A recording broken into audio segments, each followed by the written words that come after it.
Ladies and gentlemen, the British have invaded, and they've brought sarcasm and betrayal. Piers Morgan just shanked Donald Trump with a monologue so dramatic, Shakespeare would have dropped his quill and said, "Damn." For years, Piers played Trump's #1 hype man, defending him like it was a paid job, which, let's be honest, it kinda was. But suddenly, Morgan goes from Trump's misunderstood genius to this man lost the plot, and not with a gentle nudge. No, this was a tea-sipping double-decker God Save the Queen style takedown. One minute it's bromance. The next, Piers is flame-throwing Trump's reputation like he's torching marshmallows at Buckingham Palace. And let's not overlook the highlight. He started confidently, then lost the plot. Lost the plot. In British, that's basically the Queen-approved way of saying he had a full-on meltdown on live TV. And the cherry on top, Piers gave Kamala Harris the win and sounded genuinely impressed. Somewhere Trump's TV remote is now embedded in a wall, but trust me, the betrayal is far from over. Let's unpack this. I think that's an appropriate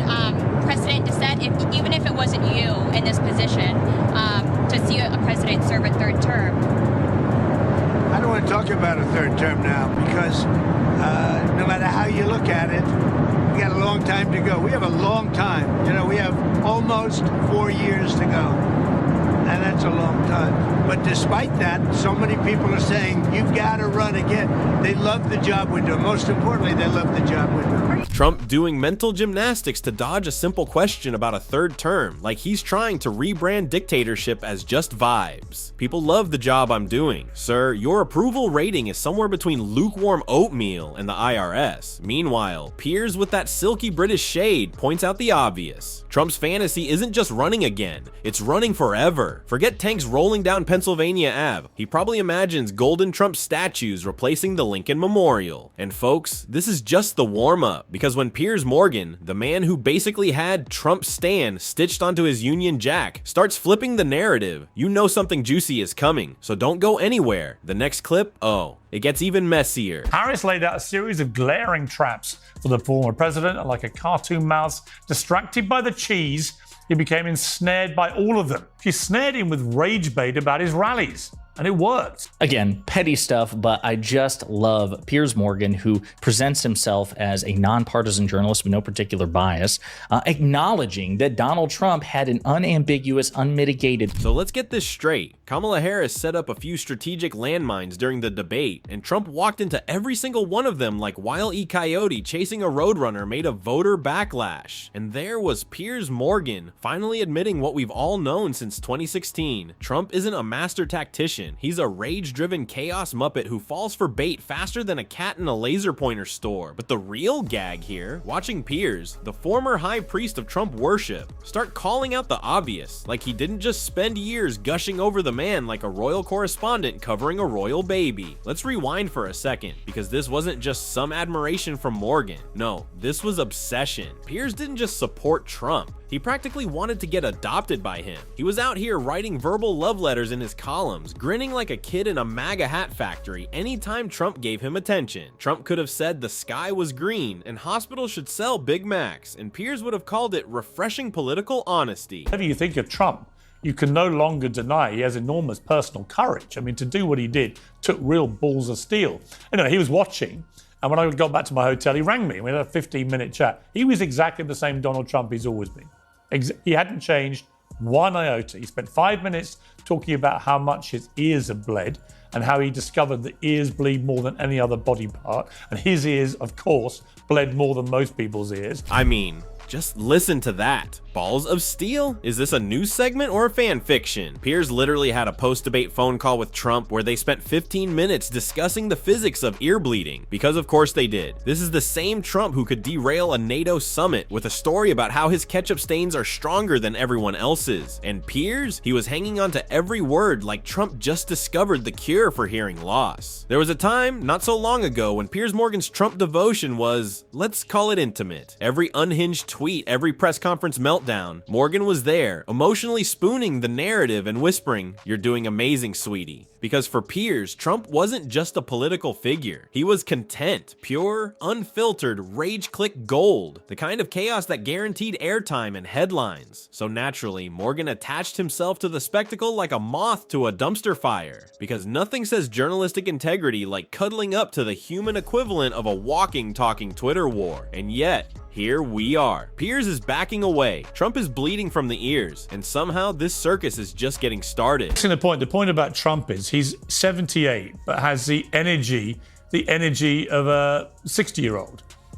The energy, this guy is so brain-addled. He thinks that Nancy Pelosi was in charge of the Capitol on January 6th. He thinks that Jeb Bush got us involved in the war in the Middle East. He thinks that, he spends most of his rallies talking about what you just said. Hannibal Lecter. He spends most of his rallies talking about Hannibal Lecter, about magnets, about sharks. I mean, the notion that this guy is in his right mind is right. Trump has the energy of a 60-year-old? Sure. And I've got the metabolism of a teenager. He's got energy, all right. The kind you get from 5 Diet Cokes, 4 hours of sleep, and 0 self-awareness. Let's be real. This isn't presidential vigor. It's pure, unfiltered chaos caffeine. The man's out here name-dropping Hannibal Lecter in political speeches, ranting about sharks, and mixing up Pelosi and Jeb Bush like it's a bad SNL sketch. He's not campaigning. He's doing open mic night at a conspiracy convention. And who's there for every unhinged moment? Piers Morgan, the hype man of hysteria. Because back in the day, Trump wasn't just a political figure to Piers. He was an opportunity, a chaos generator with a wireless mic and an unlimited supply of ego. Trump screamed and Piers amplified. They weren't just aligned. They were fused together in a media spectacle so explosive, it made House of Cards look like Mr. Rogers' Neighborhood. To Piers, Trump wasn't the problem. He was the answer, the big orange wrecking ball sent to knock down the elites and rebuild Washington with gold-plated walls and Trump-branded everything. I remember Donald Trump telling me when he got to the White House, he put 4 TVs in his bedroom.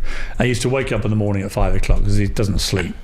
And he'd look at the TVs, and if he didn't like what was on the screen or if it wasn't about him, he'd just pull his phone out and tweet something, and next thing they'd all change in real time. Breaking news, President Trump says blah, blah, blah. And I kind of related to that. It was like, if I wake up in the morning and I'm not trending, it's like, there's a problem, and I have to deal with it. So yeah, look, I'm in the opinion business. It's very lucrative for me. I make a lot of money out of it.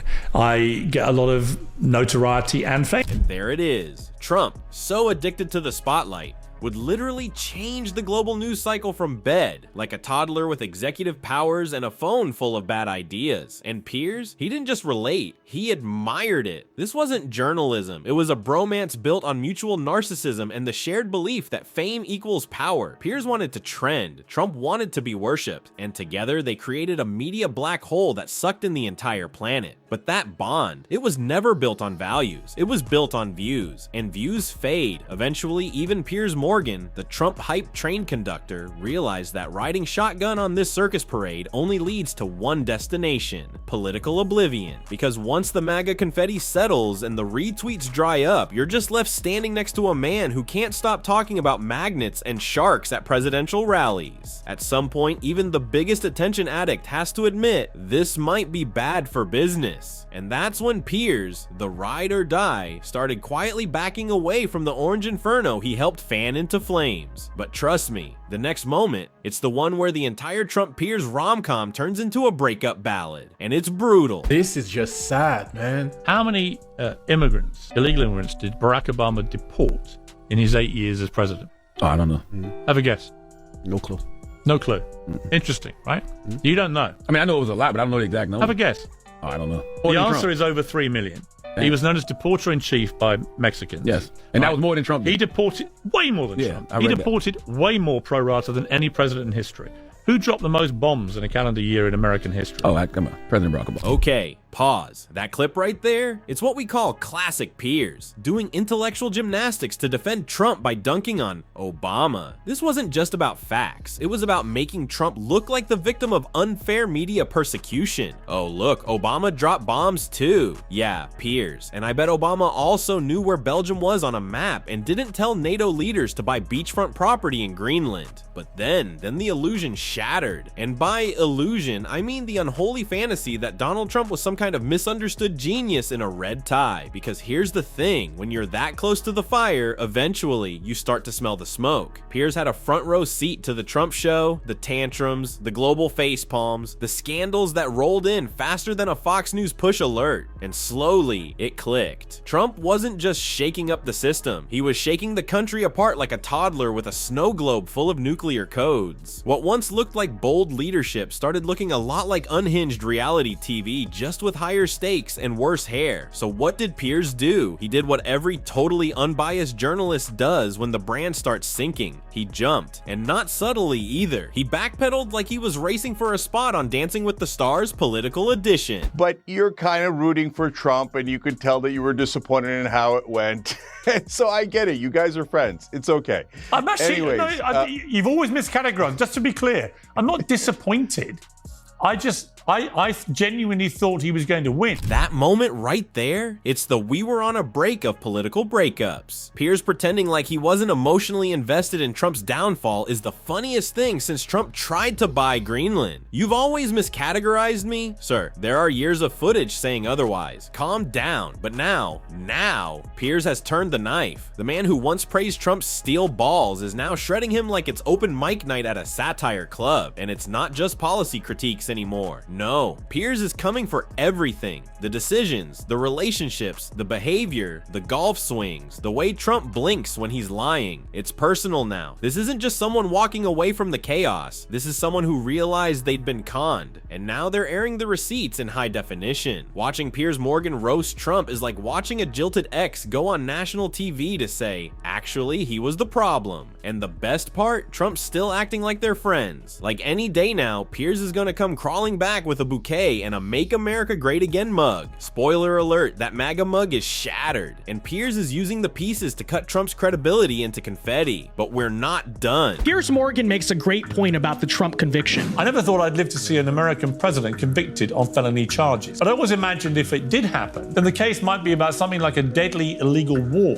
an act of treason, or corruption on a grand scale. In the end, it was nothing like that. It was a tawdry overreach designed to humiliate and discredit a political leader involving a payoff to a star for an alleged one-night stand 18 years ago. Ask yourself this: would any other businessman have found themselves in court on felony charges for this? Ah yes, the historic Trump conviction. Not for war crimes, not for espionage, but for hush money to a porn star. You almost have to laugh. If Netflix pitched this script, it would be rejected for being too unrealistic. And here comes Piers, sliding in with his usual flair, not just critiquing Trump, but delivering a backhanded monologue with the precision of someone who's been waiting for this downfall. This wasn't just a tut-tut from a former friend. No, this was artful destruction. Piers went in with sarcasm sharpened to surgical levels. Every word sliced through the MAGA myth like butter. He wasn't mad. He wasn't disappointed. He was done. To Piers, Trump went from maverick outsider to overgrown man-child with a Twitter addiction and a spray-tan budget that rivals the NASA's. And the roast was relentless. Every failed policy, every delusional speech, every contradiction and conspiracy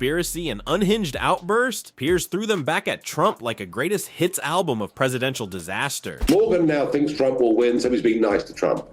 When he thought Trump was going to lose, he was beastly to him in newspaper articles. Morgan believes in nothing, absolutely nothing, other than the self-promotion of Morgan. Who is now, of course, a YouTuber. Okay, but let's acknowledge the meta twist here. Even Piers' critics know he doesn't actually believe anything, except maybe in Wi-Fi and camera lighting, because sure, Piers has flipped on Trump more times than a pancake at Mar-a-Lago brunch, but this time, it's different. Why? Because Trump isn't just flailing politically, he's sinking, and Piers, professional clout surfer that he is, knows when to grab the nearest lifeboat. And Trump's response? Exactly what you'd expect from a man who's 77 going on 12. No self-reflection, no substance, just shouting, name-calling, and a vague tweet storm where the caps lock key gets abused harder than the truth at a MAGA rally. Trump called Piers a bad journalist. Groundbreaking. What's next? Calling water wet. The irony here is almost too rich. Donald Trump, the supposed media mastermind who built his brand on attention, insults, and winning, now can't even win a verbal spat with Piers Morgan. And that's saying something, because in this final act of political slapstick, it's not Trump doing the humiliating, it's Piers. And he's doing it with headlines, with wit, and with the kind of smirking confidence of a man who's fully aware that he helped build the monster. And now he's cashing in by tearing it down. Trump always promised the best show ever. Too bad he forgot the part where the main character actually knows what he's doing. And the next clip, let's just say, it's the moment Trump finally realizes the crowd isn't clapping anymore. Everything seriously, and I took that very seriously, but I'm a cheerleader for the country, and our country came out of it better than anybody else. We've done a great job. My final question, President Trump. It's been good to catch up with you after this lengthy time. I haven't mentioned... That's it. No, yeah. Last question 4 times. No, I realise that. It's I realise just that I'm not like... very dishonest. I just haven't asked you You're about... very dishonest.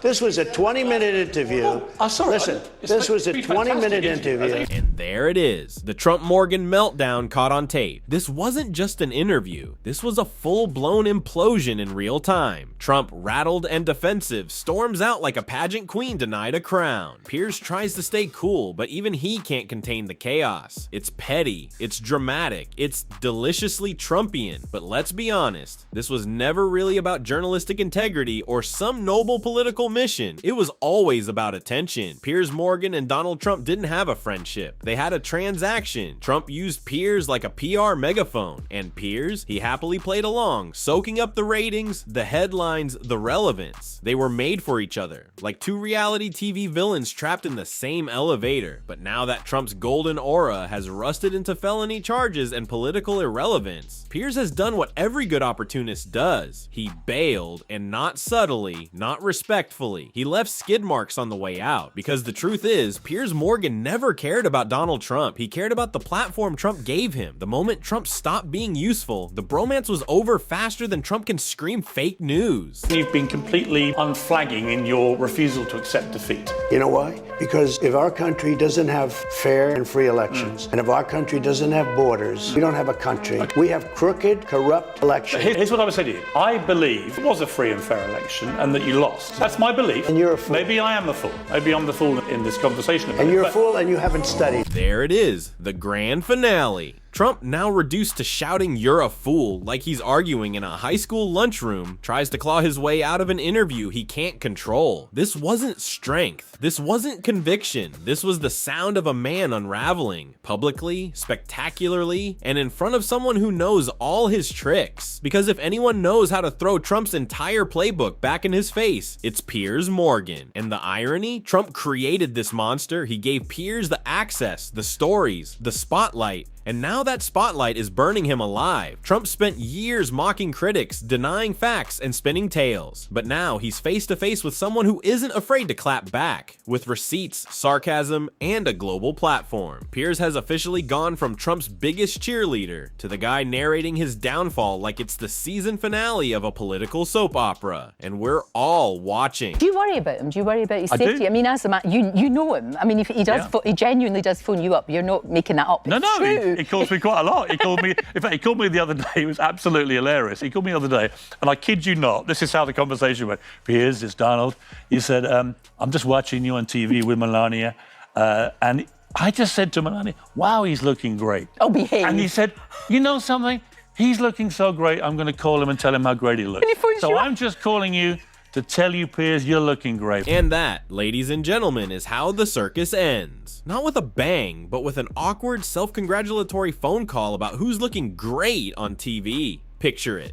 Trump, so desperate for validation, he's literally cold calling Piers Morgan just to say, hey buddy, you're looking fantastic. Forget policy, forget scandals, forget, running a country. The real crisis? Making sure his ex-bestie knows he's still got it. And Piers, he's loving every second of it, because nothing says serious statesman like obsessively watching yourself on TV with your wife than speed dialing the nearest talk show host to rate your own handsomeness. So here we are, Trump and Piers. Once the dynamic disaster duo, now in a competition to see who can out-roast, out-shade, and outlast the other. Trump's lost control, throwing ego-fueled tantrums on air and off. Piers has gone from #1 hype man to world-class heckler, watching the chaos unfold like it's the Super Bowl halftime show. The only difference, no one's cheering for the orange team anymore. It's the ultimate poetic justice. When you build your whole brand on ego, the minute that mirror cracks, everyone gets to watch you fall apart. And guess who's got the best seat in the house? Piers Morgan, arms crossed, popcorn in hand, smirking for the cameras while Trump melts down on speed dial. Don't blink, because the next Trump meltdown is just one click away, and you won't believe how wild it gets.